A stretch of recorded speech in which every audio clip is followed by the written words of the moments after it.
आतंकियों को ताकत देने वालों को अब हम अलग अलग नहीं मानेंगे।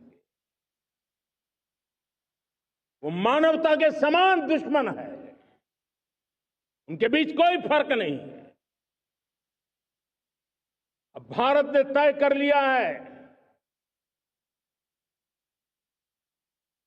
कि न्यूक्लियर की धमकियों को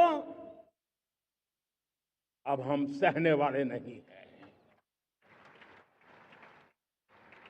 न्यूक्लियर ब्लैकमेल लंबे अरसे से चलाया, अब वो ब्लैकमेल नहीं सहा जाएगा।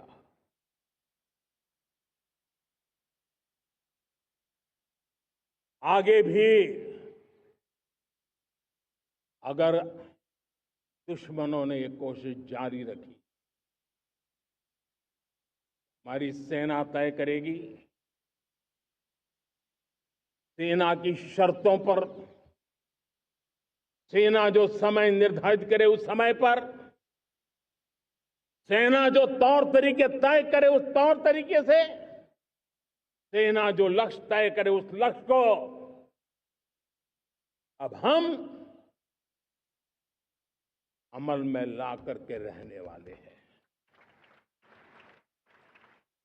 हम मुंह तोड़ जवाब देंगे। मेरे प्यारे देशवासियों, भारत ने तय कर लिया है, खून और पानी एक साथ नहीं बहेंगे।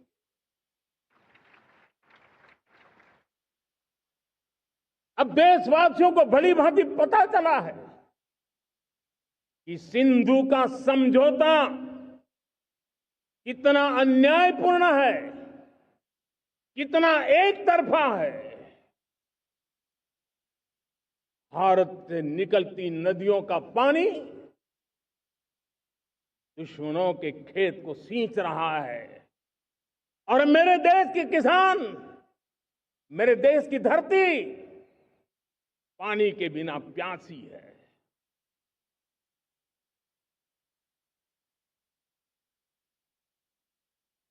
यह ऐसा समझौता था जिसने पिछले 7 दशक से मेरे देश के किसानों का अकल्पनीय नुकसान किया है।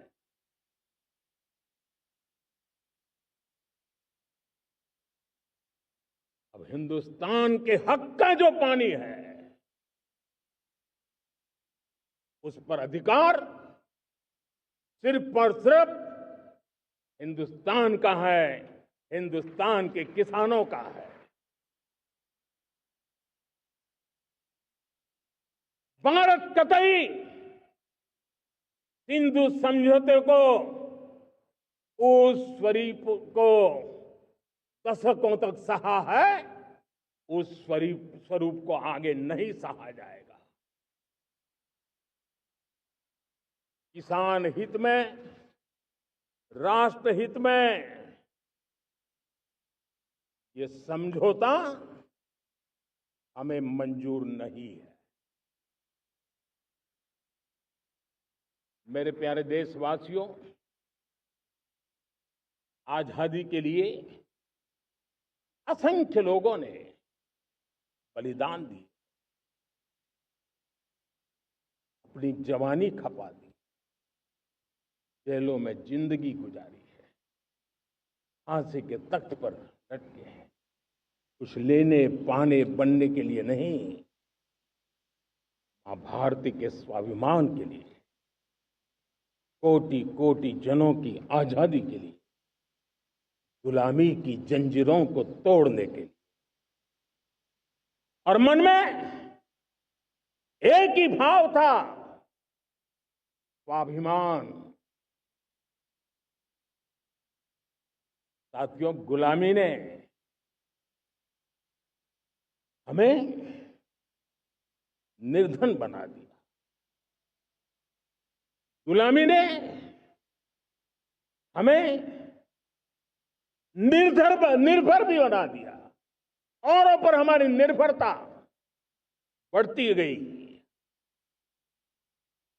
हम सब जानते हैं, आजादी के बाद कोटि कोटि जनों के पेट भरना बड़ी चुनौती थी। लेकिन यही मेरे देश के किसान हैं जिन्होंने खून पसीना एक करके देश के अन्न के भंडार भर दिए।